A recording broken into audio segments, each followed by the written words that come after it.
বিপদে পড়লে বোঝা যায় কেউ আপন নয়। আপন শুধু একজন মহান সত্তা, তিনি কে? এটা কি আপনারা খেয়াল রাখতে পারবেন?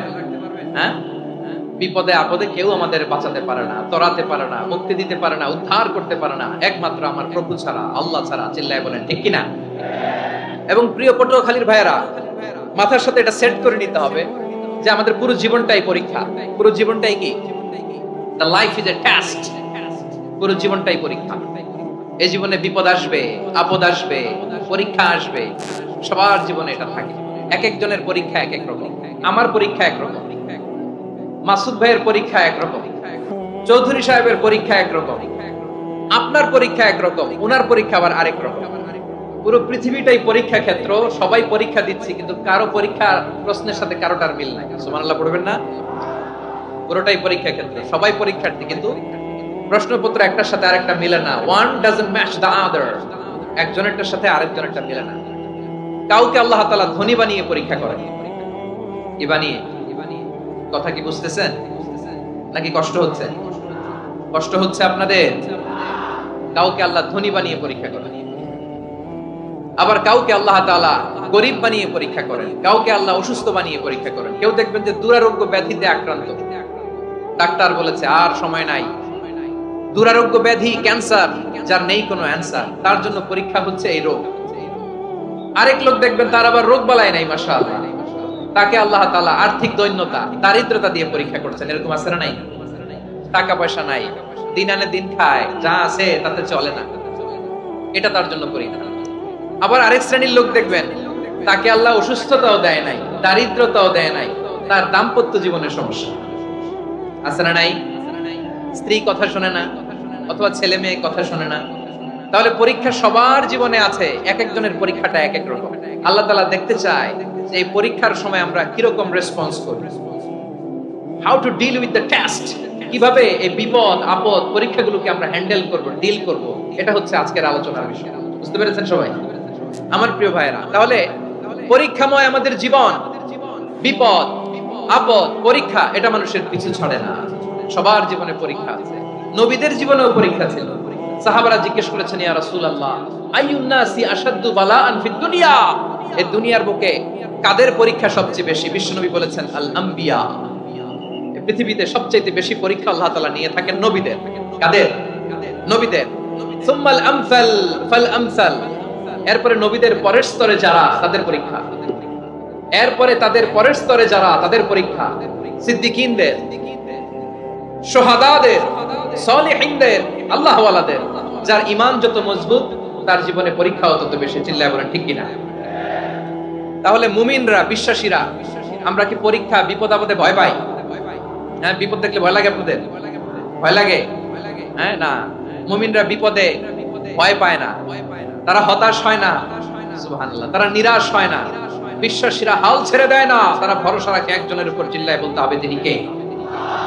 কারণ মুমিন জানে the grief isn't permanent, the test isn't permanent, the struggle in our life isn't permanent. আমাদের জীবনের দুঃখ, কষ্ট, struggle, এগুলো পার্মানেন্ট নয়। after every difficulties there is an ease. সব কষ্টের পরেই একটা সুখ আছে না নাই? রব্বুল আলামিন বলেন, ফা ইন্না মাআল উসরি ইউসরা, ইন্না মাআল উসরি ইউসরা, ভয় পেও না, চিন্তা করো না, কষ্টের সাথেই আমি রেখে দিয়েছি স্বস্তি। সুবহানাল্লাহ বলেন। মুমিন জীবনে বিপদ যত বেশি, কষ্ট যত বেশি, তার সামনে সফলতা তার চেয়েও বেশি। ঠিক কিনা বলেন? কারণ বিশ্বাসীরা জানে রাত্রি যত গভীর হয়, সুবহে সাদিকের সময় তত আগাতে থাকে। গর্ভবতী নারীর পেটের ব্যথা যত বাড়তে থাকে, ঘরে নতুন মেহমান আগমনের সময় ঘনাতে থাকে। মুমিনদের উপর বিপদ, অত্যাচার, আপদ, পরীক্ষা যত বাড়তে থাকে, কালেমার পতাকা উড্ডয়নের সময় কাছে আসতে থাকে। বিশ্বাসীদের এগুলো হিসাব মিলানো অনেক আগে, এগুলো অনেক আগে হিসাব মিলানো। দুঃখের আধার শেষে সুখের আলো মিটি মিটি হাসে। চিল্লায় বলেন ঠিক কিনা?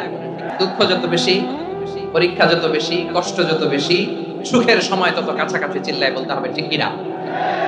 এজন্য মুমিন জীবনে পরীক্ষা বেশি, মুমিনদের হতাশা নাই, মুমিনরা নিরাশ হয় না, হতাশ হয় কাফিররা। মুমিনরা কখনো হাল ছেড়ে দেয় না, মুমিনরা ভরসা রাখে একজনের উপর, তিনি কে? তাহলে আমার প্রিয় পটুয়াখালীবাসী, বিপদ থাকবে, পরীক্ষা থাকবে, এই বিপদ থেকে আমাদেরকে উদ্ধার করবেন একজন, তিনি কে? আমরা শুধু আল্লাহর উপরই ভরসা রাখবো। রাজি আছেন তো? চাইবো একজন সত্তার কাছে, আওয়াজ করে বলুন তিনি কে? একজন সত্তার কাছে চাইবো। বিশ্বনবী ওনার চাচাতো ভাই আব্দুল্লাহ ইবনে আব্বাস রাদিয়াল্লাহু তাআলা আনহুকে বললেন, ইয়া আব্দুল্লাহ ইবনে আব্বাস, হে আব্দুল্লাহ ইবনে আব্বাস, ইদা সাআলতা ফাসআলিল্লাহ, যখন চাইবে আল্লাহর কাছে চাও। ও আব্দুল্লাহ, যখন চাইবা আল্লাহর কাছে চাও। ওয়া ইদা ইসতাআনতা ফাসতাইন বিল্লাহ, যখন সাহায্য চাইবা আল্লাহর কাছে ফরিয়াদ করো। জেনে রেখো ও আব্দুল্লাহ, ওয়া আলাম আন্নাল উম্মাতা লাউ ইজতামাআত আলা আন ইয়ানফাউকা বিশাইইন লাম ইয়ানফাউকা ইল্লা বিশাইইন ক্বাদ কাতাবাহু আল্লাহু লাক। ও আব্দুল্লাহ, জেনে রেখো, মনে রেখো, গোটা বিশ্বের সবাই মিলে যদি তোমার উপকার করতে চায় ততটুকুই তারা করতে পারবে যতটুকু আল্লাহ তোমার নসিবে সেটা লিখে রেখেছে। ঠিক কিনা বলেন? আর যদি গোটা বিশ্বের সবাই মিলে তোমার বিরুদ্ধে কনস্পাইরেসি করে, ষড়যন্ত্র করে, গোটা বিশ্বের সবাই মিলেও যদি তোমার ক্ষতি করতে চায় ততটুকুই শুধু পারবে যেটা আল্লাহ তোমার জন্য বরাদ্দ রেখেছে। যতটুকু আল্লাহ তাআলা তোমার জন্য বরাদ্দ রেখেছে ততটুকুই ক্ষতি করতে পারবে, আর এক চুল বেশিও করতে পারবে না, কমও করতে পারবে না। চিল্লায় বলেন ঠিক কিনা? এজন্য আমরা চাইবো কার কাছে? সবাই বলেন নাই, আওয়াজ করে বলেন কার কাছে? সব সময় আমরা আল্লাহর কাছে চাইবো, বিপদে আপদে, সুখে দুঃখে, সচ্ছল অবস্থায় অসচ্ছল অবস্থায়, পরাজয়ের সময় বিজয়ের সময়, সব সময় আমরা ভরসা রাখবো কার উপর? সবাই বলুন। একদল লোক আছে যারা বিপদে পড়লে আল্লাহরে ডাকে, আছে না নাই? পটুয়াখালীতে মাশাআল্লাহ নাই, বিপদ আসলে আল্লাহরে ডাকে, বিপদ নাই আল্লাহও নাই। বিপদে পড়লে নামাজ পড়ে, বিপদও নাই নামাজও নাই। বিপদে পড়লে জিকির করে, বিপদ যখন চলে যায় ওদের জিকিরও বন্ধ হয়ে যায়। এরকম আছে না নাই? কিছু লোক দেখবেন পরীক্ষা আসলে নামাজ পড়ে, আছে আছে। জেনজি আওয়াজ করো, এরকম আছে? এই কমন পড়ে গেছে, কমন পড়ছে। দেখবেন পরীক্ষার সময় নামাজ পড়ে, পরীক্ষাও নাই নামাজও আছে। এরকম কিছু লোক আছে অসুস্থ হলে আল্লাহরে বড্ড ভালোবাসে, আল্লাহরে খুব ডাকে। অসুস্থ হইলে অসুস্থতাও নাই, আল্লাহর শরণও নাই। দেখবেন কিছু লোক নির্বাচন আসলে খুব আল্লাহওয়ালা হয়ে যায়, তখন দেখবেন মাথার মধ্যে হেজাব লাগায়, পাঞ্জাবি লাগায়, আল্লাহওয়ালা হয়ে যায়। নির্বাচনও নাই, এরপরে আল্লাহর কথাও নাই। আছে না নাই? না, এরকম হওয়া যাবে না। সব সময় আমরা আল্লাহরে ডাকবো, বিপদে আপদে সব সময় ভরসা রাখবো আমরা একজনের উপর। আওয়াজ করে বলেন তিনি কে? এ কথাই আল্লাহ তাআলা আমাদের চোখে আঙ্গুল দিয়ে জানিয়ে দিলেন, ফাইদা রাকিবু ফিল ফুলকি দা'আবুল্লাহ মুখলিসিনা লাহুদ্দিন ফালাম্মা নাজ্জাহুম ইলাল বাররি ইযা হুম ইউশরিকুন। আল্লাহ বলে একদল লোক আছে, তারা যখন নৌযানে চড়ে, জলযানে চড়ে, সাগরের মধ্যে যখন জাহাজে চড়ে, লঞ্চে চড়ে, তারা যখন তুফানের সম্মুখীন হয় তখন তারা আল্লাহরে বড্ড বেশি ডাকে, একান্ত ভাবে ডাকে, বিশুদ্ধ চিত্তে ডাকে। আবার তুফান থেকে তাদেরকে সেফ জোনে নিয়ে, নিরাপদ জোনে নিয়ে যখন বন্দরে আমি আল্লাহ তাদেরকে ফিরিয়ে দেই, ওই লোকগুলো আবার আমি আল্লাহর সাথে শিরিক করে। এরকম আছে না নাই? জাহাজে উঠছে, সাগরের মাঝখানে তুফান, ওই সময় দেখবেন আল্লাহ কারে কয়। এই কথা তো আপনাদেরকে বোঝানো সহজ, আপনারা তো নদীর দেশের মানুষ। লঞ্চে চড়েন নাই কারা কারা? দেখি, লঞ্চে চড়ছেন? হ্যাঁ, লঞ্চে চড়ে নাই এরকম একজনও নাই এখানে। আচ্ছা, লঞ্চে উঠছেন কে কে? দেখি। মাশাআল্লাহ মাশাআল্লাহ মাশাআল্লাহ, ঠিক আছে, আপনাদের বোঝানো সহজ। আচ্ছা, লঞ্চে উঠে তুফানের সম্মুখীন হয়েছেন, জলোচ্ছ্বাস, সবাই? মাশাআল্লাহ। এই ওয়াজ তো আপনাদের মুখস্থ, ঠিক কিনা বলেন? আমার বলার দরকার নাই, বলেন। মাঝ নদী, তুফান, জলোচ্ছ্বাস, জলের মধ্যে উচ্ছ্বাস, ঢেউ, টর্নেডো, সাইক্লোন, মেঘের ঘনঘটা, পরিবেশ ঘুটঘুটে অন্ধকার, লঞ্চ একবার এদিকে আরেকবার ওইদিকে, ভিতরে কি অবস্থা হয় বলেন তো? হ্যাঁ, তখন মুসলিম আল্লাহর ডাকে, হিন্দু আল্লাহর ডাকে, ঠিক কিনা বলেন? আস্তিক আল্লাহর ডাকে, নাস্তিক আল্লাহর ডাকে, ঠিক কিনা? লঞ্চের ভেতর, স্টিমারের ভেতর কান্নারে রোল পড়ে যায়, চিৎকারের রোল পড়ে যায়, সবার মুখ দিয়ে শুধু একটা আওয়াজ, লা ইলাহা। আবার দেখবেন ওই আল্লাহ তুফানের পরে, ঝড়ের পরে ওই লঞ্চটাকে যখন সদর ঘাটে ফিরিয়ে দেয়, আবার আমরা নাফরমানি শুরু করে দেই। সে কোথায় আল্লাহ বললেন, ফাইদা রাকিবু ফিল ফুলকি দা'আউল্লাহা মুখলিসিনা লাহুদ্দীন ফালাম্মা নাজ্জাহুম ইলাল বাররি ইযা হুম ইউশরিকুন। সাগরে যখন তুফানে পড়ে আমি আল্লাহর ডাকে, আবার আমি আল্লাহ যখন বাঁচিয়ে দেই, আবার আমি আল্লাহর সাথে শিরিক শুরু করে। আমরা কি এরকম হতে চাই নাকি? এরকম করবেন? হ্যাঁ না, আমরা তুফানে পড়লেও আল্লাহরে ডাকি, আবার বাঁচায় দেওয়ার পরেও ডাকি কারে? আল্লাহকেই ডাকি। বিমানের মধ্যে মাঝে মাঝে দেখবেন যে এয়ার টার্বুলেন্স হয়, জানেন? এয়ার টার্বুলেন্স জানেন তো? মাঝে মাঝে বিমানটা বাউন্সিং করে, বাম্পি, ভেরি বাম্পি ওয়েদার। শুনেন নাই? 40,000 ফিট উপরে যখন থাকে তখন পাইলট মাঝে মাঝে বলে, dear passengers, ladies and gentleman, right now we are flying 40,000 feet above the ground and we are passing very air turbulence, very heavy air turbulence right now. Please fasten your seat belt. দেখবেন মাঝে মাঝে পরিবর্তন হয়েছে, ফলে এখন বিমান shaking করে বেশি, বাউন্সিং, বাম্পি ওয়েদার। তো বলেন তো 40,000 ফিট উপরে যখন আপনি, কয় হাজার ফিট? সবাই বলুন কয় হাজার ফিট? 40,000 ফিট উপরে যখন আপনি, তখন যখন বিমানটা এরকম বাউন্সিং করে, সবাই যখন ভমিটিং করে বিমান নষ্ট করে দেয়, বমি করে, তখন বাঁচানোর কে আছে আল্লাহ ছাড়া? কেউ আছে? ওই মুহূর্তেও সবাই মিলে একজনের ডাকে আওয়াজ করে বলেন, তিনি কে? মাঝে মাঝে কিছু সোশ্যাল মিডিয়ায় কিছু ভিডিও পাওয়া যায় যে হেভি যখন এয়ার টার্বুলেন্স হয়, 10 সেকেন্ড 15 সেকেন্ডের কিছু ভিডিও পাওয়া যায়, বিমানটা এরকম বাউন্সিং করছে, বাম্পি ওয়েদার, কাঁপছে, মানুষগুলো বমি করছে, অক্সিজেন মাস্কগুলো সব ঝুলে পড়েছে, বিমানটা শুধু কাঁপছে। তখন দেখবেন বিমানের ভেতরেও এরকম লঞ্চের মতো চিৎকার আছে না নাই? বিমানের ভেতরেও তখন চিৎকার।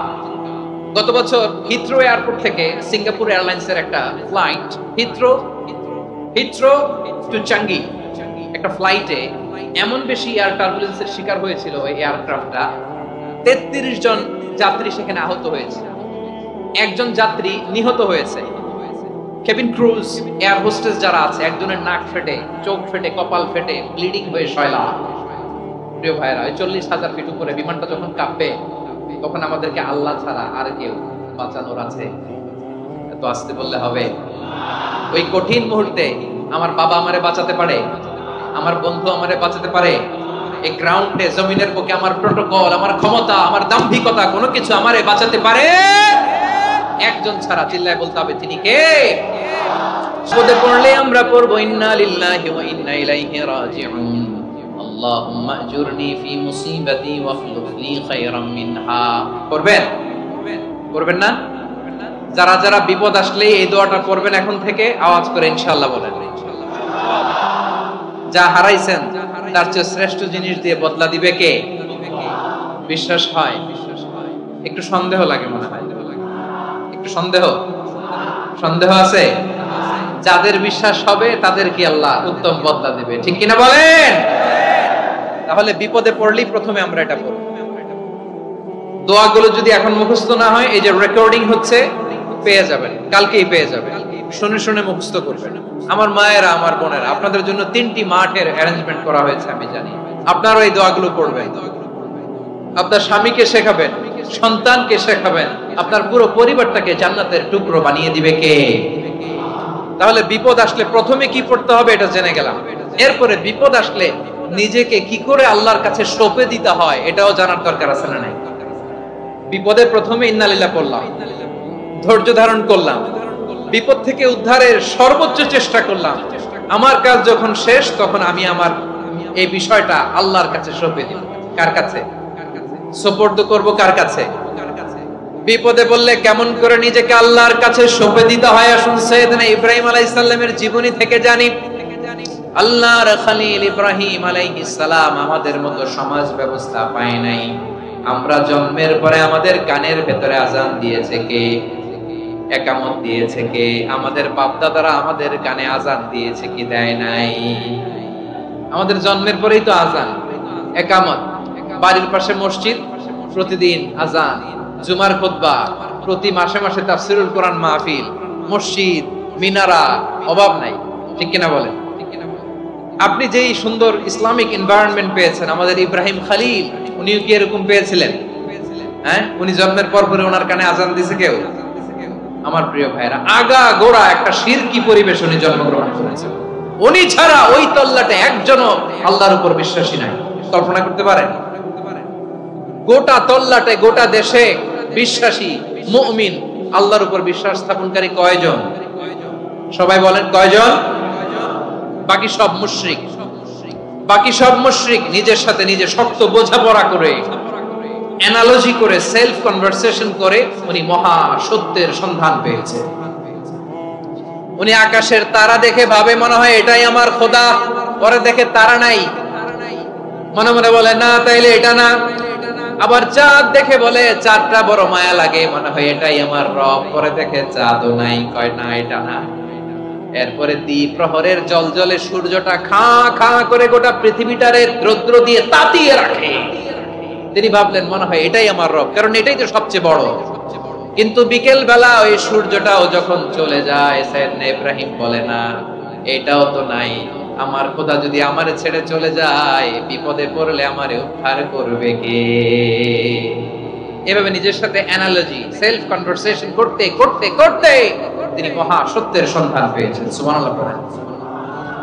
সব শেষে তিনি ডিসিশন নিয়ে ঘোষণা দিলেন, ইন্নী ওয়াজ্জাহতু ওয়াজহিয়া লিল্লাযী ফাতারাস সামাওয়াতি ওয়াল আরদা হানিফান ওয়া মা আনা মিনাল মুশরিকিন। নিশ্চয় আমি এমন সত্তার দিকে মনোনিবেশ করলাম, মুখাপেক্ষী হলাম, যিনি আকাশ বানিয়েছেন, জমিন বানিয়েছেন, আমি মুশরিক নই। সুবহানাল্লাহ। পারতেন? আপনি পারতেন? কেউ নাই, লক্ষ লক্ষ মুশরিক, আপনি একা। ওনার মতো এরকম বিচক্ষণতা দিয়ে আল্লাহরে খুঁজে পাইতে পারতেন আপনি? কি নবী ছিল, আল্লাহকে খুঁজে পেয়েছে। যখন আল্লাহর ইবাদত শুরু করলো, এই কথা ছড়ায় পড়লো চারদিকে। নমরুদ সাইয়েদনা ইব্রাহিমকে ডেকে পাঠালেন। নমরুদ বলে, ইব্রাহিম তুমি নাকি মূর্তির পূজা না করে কোন নতুন রবের ইবাদত করো, কে তোমার রব? সাইয়েদনা ইব্রাহিম বললেন, রব্বি আল্লাযী ইউহয়ী ওয়া ইউমীত, আমি এমন রবের ইবাদত করি যিনি জীবন দেন, যিনি মৃত্যু দেন। নমরুদ বলে, তাই নাকি? তোমার রব জীবন দেয়, মৃত্যু দেয়, আর এটা তো আমি দেই। আমিও তো জীবন দেই, আমিও তো মৃত্যু দেই। সাইয়েদনা ইব্রাহিম বললেন, কেমন করে তুমি জীবন দাও, মৃত্যু দাও, একটু দেখাও তো। নমরুদ জেলখানা থেকে দুজন কয়েদিকে ডেকে আনলো। কয়েদি এনে অর্ডার করলো, একটাকে এখনই শিরোচ্ছেদ, হেড অফ, ডেথ পেনাল্টি, মৃত্যুদণ্ড দেয়া হলো, ফিনকি দিয়ে রক্ত বের। নমরুদ বলে, দেখো দুজনকে ধরে আনলাম, একজন কয়েদিকে দিলাম ডেথ পেনাল্টি, মৃত্যুদণ্ড, ওরে মৃত্যু দিলাম। আরেকজন যে দাঁড়িয়ে আছে, চাইলে ওরেও আমি মৃত্যুদণ্ড দিতে পারি, কিন্তু না, ওরে আমি দিব না, ওরে আমি বাঁচাইয়া দিলাম, ছেড়ে দিলাম, মানে জীবন দিলাম। দেখো ইব্রাহিম, তোমার চোখের সামনে একজন যে মৃত্যু দিলাম, আরেকজন যে জীবন দিলাম। আপাত দৃষ্টিতে তাই তো, একজন রে তো জীবন দিল, আরেকজন রে মৃত্যু দিল। সাইয়েদনা ইব্রাহিম এবার বিপাকে পড়ে গেলেন। কিন্তু এক একজন নবীকে আল্লাহ এমন উইজডম বিচক্ষণতা দিয়ে এই জমিনে পাঠিয়েছেন, মুহূর্তের মধ্যে আল্লাহর খলিল ইব্রাহিম বললেন, ফাইন্নাল্লাহা ইয়াতি বিশ-শামসি মিনাল মাশরিকি ফাতি বিহা মিনাল মাগরিব ফাবুহিতাল্লাযী কাফার। আল্লাহর খলিল ইব্রাহিম বললেন, নমরুদ বুঝলাম তুমি জীবন দাও, মৃত্যু দাও, দেখলাম, কিন্তু আমার রব, আমার আল্লাহ প্রতিদিন সকাল বেলা উষা লগ্নে ওই পূর্ব দিগন্ত থেকে সূর্যটাকে উদিত করেন, সাঁঝের বেলা, বিকেল বেলা, গধূলি লগ্নে, সন্ধ্যা বেলা ওই দ্বিপ্রহরের জলে সূর্যটাকে পশ্চিম দিগন্তে ডুবিয়ে দেন। মানে সকাল বেলা পূর্ব দিক থেকে উদিত করা সূর্যটাকে পশ্চিম দিকে বিকেলে তিনি ডুবিয়ে দেন। তুমি যদি পারো ওই সূর্যটাকে পশ্চিম দিক থেকে উদিত করে পূর্ব দিকে ডুবিয়ে দাও। সুবহানাল্লাহ পড়বেন না? দেখেন, ইনস্ট্যান্ট ইন্টেলেক্ট, মুহূর্তে বিচক্ষণতা, উইজডম কাকে বলে? নমরুদ পারবে? নমরুদের বাপ পারবে? ওর দাদা, ওর 14 গোষ্ঠী, গোটা বিশ্বের সব ক্ষমতাধর রাষ্ট্রনায়করা একসাথে হলে পারবে? বা বুহিতাল্লাযী কাফার পারে নাই, ব্যর্থ হয়েছে। এবার তেলে বেগুনে জ্বলে উঠেছে, রেগে মেগে আগুন বলে ফালকুহু ফিল জাহিম। ওর সাথে তর্ক নাই, না পেরে এবার এটারে আগুনে ফেলা। বিশাল বিশাল গাছ কেটে লাকড়ি এনে আগুনের কুণ্ডলি বানানো হলো, দাও দাও দাও দাও করে আগুন জ্বলে। আল্লাহর খলিল ইব্রাহিমকে আগুনে নিক্ষেপ করা হবে।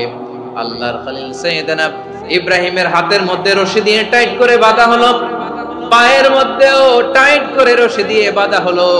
আল্লাহর খলিল ইব্রাহিমকে আগুনের কুণ্ডলির মধ্যে ফেলা হবে। ও মিয়া, আপনি যে বিপদের কারণে ভয় পান, হতাশ হন, এটা কোনো বিপদ ওনার বিপদের সামনে? পটুয়াখালী আওয়াজ করে বলুন, সাইয়েদনা খলিল ইব্রাহিমের বিপদের সামনে আমাদের বিপদগুলো কোনো বিপদ? কোনো বিপদই না, এটা কোনো বিপদই না। হাত পা বেঁধে টাইট করে নিক্ষেপ করা হবে। সিম্পলি ফেলা যাবে না, কারণ দাও দাও করে দ্য ব্লেজিং ফায়ার, এমন আগুনের কুণ্ডলি, কাছে যাওয়া যায় না, আগুনের উত্তাপে নিক্ষেপ করা হবে। হাতে রশি বেঁধে, পায়ে রশি বেঁধে আল্লাহর খলিল ইব্রাহিম আলাইহিস সালামকে আগুনের মধ্যে নিক্ষেপ করা হবে। এটার বলে অগ্নি পরীক্ষা। উনি অগ্নি পরীক্ষার সম্মুখীন হয়েছে, এজন্য কঠিন পরীক্ষাকে আমরা অগ্নি পরীক্ষার সাথে তুলনা করি, ঠিক কিনা? সাইয়েদনা জিবরাইল এসে বললেন, ও আল্লাহর খলিল, ওরা তো আপনার হাতও বেঁধে ফেললো, পাও বেঁধে ফেললো, নড়াচড়ার সুযোগ নাই, বলেন আমি জিবরিল ফেরেশতা আপনার জন্য কি করতে পারি? আল্লাহর খলিল ইব্রাহিম বলেন, ও জিবরাইল, তোমার কাছে আমার কোনো চাওয়া পাওয়া নাই। সুবহানাল্লাহ বলেন। তোমার কাছে বলার কিছু নাই, তোমার সাহায্যের আমার দরকার নাই। সাইয়েদনা ইব্রাহিম আলাইহিস সালামকে হাতে পায়ে রশি বেঁধে, হাত পা বাঁধা অবস্থায় জ্বলন্ত অগ্নিকুণ্ডে যখন নমরুদের দলবল নিক্ষেপ করবে, আল্লাহর খলিল কিভাবে নিজেকে আল্লাহর কাছে সঁপে দিয়েছেন, পটুয়াখালীর ভাইরা খেয়াল করে শুনুন। হাত পা বেঁধে আল্লাহর খলিলকে যখন নিক্ষেপ করা হবে, তিনি মুখ ফুটে বলে ফেললেন, হাসবুনাল্লাহু ওয়া নি'মাল ওয়াকিল। হাসবুনাল্লাহু ওয়া নি'মাল ওয়াকিল, আমার জন্য আল্লাহই যথেষ্ট, আমার জন্য আল্লাহই যথেষ্ট। তিনি আমার সবচেয়ে বড় গার্ডিয়ান, তিনি আমার সবচেয়ে বড় অভিভাবক। জিবরাইলের সাহায্যে অফারকে ফিরিয়ে দিলেন, দুনিয়ার বুকে কারো কাছে কিছু বলেন নাই, মুখ ফুটে বলেছেন হাসবুনাল্লাহ।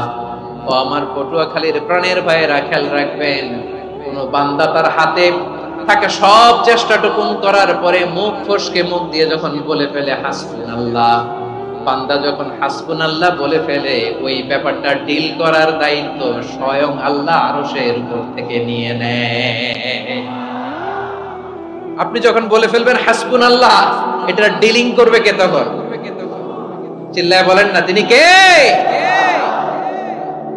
বান্দা তার সাধ্যের সবটুকু চেষ্টার পরে নতজানু হয়ে যখন বলবে হাসবুনাল্লাহ, আল্লাহ তুমি আমার জন্য যথেষ্ট, নি'মাল ওয়াকিল, তুমি আমার শ্রেষ্ঠ অভিভাবক, তখন তার কি দরকার না দরকার এটা ডিল করে স্বয়ং আল্লাহ।